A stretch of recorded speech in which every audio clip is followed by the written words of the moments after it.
नमस्ते। आप सुन रहे हैं लीगल लैंडमार्क, एक ऐसा पॉडकास्ट जहां हम आपको बताते हैं भारत के सबसे बड़े कानूनी फैसलों की कहानियां। आज का केस है मनेका गांधी बनाम भारत सरकार 1978, वो मुकदमा जिसने व्यक्तिगत स्वतंत्रता को एक नया मतलब दिया। भाग एक, कहानी की शुरुआत। साल था 1977।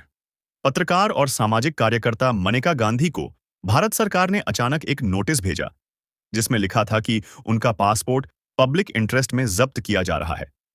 उन्होंने पूछा, कारण क्या है? सरकार बोली, हम कारण नहीं बता सकते। बस यही से शुरू हुआ संविधान का सबसे बड़ा युद्ध, सरकार बनाम व्यक्ति की स्वतंत्रता। भाग दो, कोर्ट में क्या हुआ? मनेका गांधी ने सीधे आर्टिकल 40 के तहत सुप्रीम कोर्ट का दरवाजा खटखटाया। उन्होंने कहा, यह आदेश मेरे आर्टिकल 21 जीवन और व्यक्तिगत स्वतंत्रता का उल्लंघन है। सवाल ये उठा, क्या सरकार कोई भी प्रोसीजर बना सकती है और नागरिक की स्वतंत्रता छीन सकती है? या वो प्रोसीजर न्यायपूर्ण, उचित और तार्किक होना चाहिए? पहले के गोपालन केस में कोर्ट ने कहा था, जैसा कानून कहे वैसा चलो। लेकिन मनेका गांधी केस ने इस सोच को तोड़ दिया।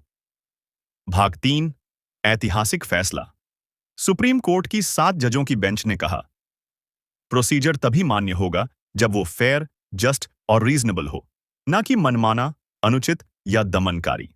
कोर्ट ने पहली बार कहा कि आर्टिकल 21, आर्टिकल 14 समानता और आर्टिकल 19 बोलने व घूमने की आजादी, ये तीनों एक साथ पढ़े जाएंगे।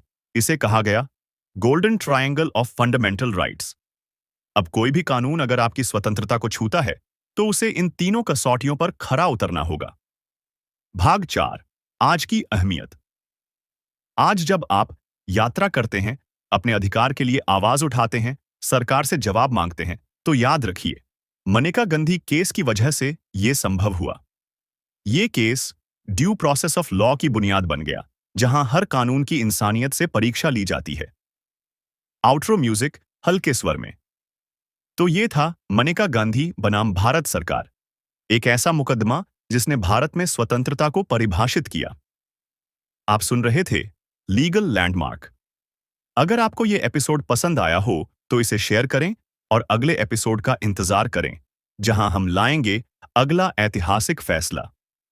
तब तक के लिए कानून को जानिए, अधिकारों को पहचानिए।